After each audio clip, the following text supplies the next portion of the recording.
देश प्रेमी तो सब होते हैं दोस्तों, पर कुछ कुछ ऐसे पागल भी होते हैं जो जीते जी देश का कर्ज उतारते ही हैं, पर मरने के बाद भी देश का कर्ज उतारते रहते हैं।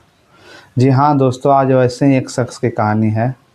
कहा जाता है कि इनके मरने के बाद भी भारतीय सरकार ने इनको बाकायदा एक आम जवान की तरह सैलरी दी, आम जवान की तरह इनकी छुट्टियाँ होती, आम जवान की तरह इनका भी प्रमोशन होता, और जैसा कि एक आम जवान का रिटायरमेंट होता है, इनका भी रिटायरमेंट होता है। दोस्तों, आज की कहानी है बाबा हरभजन सिंह की कहानी।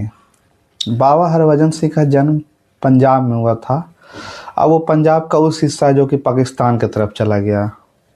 तो बाबा हरभजन सिंह का पोस्टिंग सिक्किम के इंडो चाइना बॉर्डर पर था दोस्तों। इनकी ड्यूटी वहीं लगी थी। और एक दिन क्या हुआ कि एक घोड़े से अनाज लेके जा रहे थे पहाड़ के ऊपर। अचानक इनके घोड़े का पैर फिसला और ये एक नाले में गिर गए। बड़े इस नाले में गिर गए, इनकी मृत्यु हो गई दोस्तों। भारतीय जवानों ने बहुत खोजा पर इनकी बॉडी नहीं मिल पाए। फिर 2 दिन के बाद इन्हीं के एक ग्रुप के दोस्तों के सपने में बाबा हरभजन सिंह आए। उन्होंने अपने बताया कि मेरा पार्थिव शरीर इस जगह पर गिरा हुआ है। सुबह जब उस जगह पर जाकर तलाशी ले जाती है तो सच में बाबा हरभजन सिंह का बॉडी यहाँ पर मिलता है।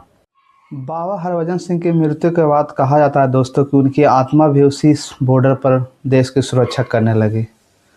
ऐसा कहा जाता है कि जब भी रात को ड्यूटी के समय कोई जवान अगर झपकी लेता तो उसे एक जोड़ का तमाचा पड़ता, और कहते बाबा हरभजन सिंह के ड्यूटी के टाइम सोना नहीं है।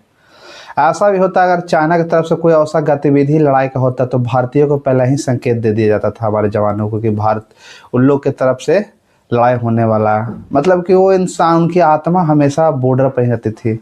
आसपास के खतरे के बारे में भारतीय जवानों को बताते रहते थे। इंडियन आर्मी में भी बाबा हरभजन सिंह को लेकर बहुत मान था दोस्तों। उनके लिए बाकायदा उनका बिस्तर सस्ता था, उनका शू रोज पॉलिश होता था, उनका स्पेशल एक रूम था। और लोग बताते हैं कि जब उनका शू पॉलिश होता था शाम के वक्त, सुबह उसमें धूल लगी होती थी। उनका बिस्तर मानो ऐसे बिक रहा था जैसे कि रात में कोई ऐसे पर सोया हो। बाकायदा उनका सैलरी उनके गांव भेजा जाता था।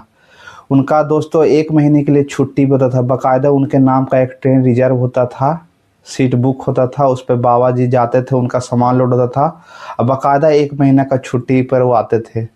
दोस्तों, इनका प्रमोशन भी हुआ और ये कैप्टन के पद तक पहुंच गए थे। फिर हाल ही के कुछ सालों में दोस्तों, जैसा कि इंडियन आर्मी में रूल है रिटायरमेंट का, तो बाबा हरभजन सिंह का रिटायरमेंट हो गया है। इनके नाम की बहुत सारी मंदिरें हैं दोस्तों। लोग वहाँ आज भी जाते हैं। आज भी बॉर्डर पर कोई समस्या होता है तो लोग वहाँ जाते हैं। और इनकी मौजूदगी का एहसास सिर्फ हमारे देश में ही नहीं था दोस्तों, चाइना वाले भी मानते थे। जब भी कोई बॉर्डर मीटिंग होता था तो बाबा हरभजन सिंह के लिए एक कुर्सी छोड़ा जाता था। चाइना वाले भी कहते थे कि हरभजन बाबा आए हैं और बैठ के मीटिंग्स देख रहे हैं। तो दोस्तों, ये थी हमारे एक वीर जवान बाबा हरभजन सिंह की कहानी, जो कि जीते जी देश की सेवा किए। मरने के बाद इनकी आत्मा भी देश की सेवा में कोई समर्पित हो गए। तो कैसे लगी कहानी दोस्तों, मुझे ज़रूर बताइए। अगर अच्छी लगी हो तो कमेंट करिए और चैनल को सब्सक्राइब करिए। धन्यवाद।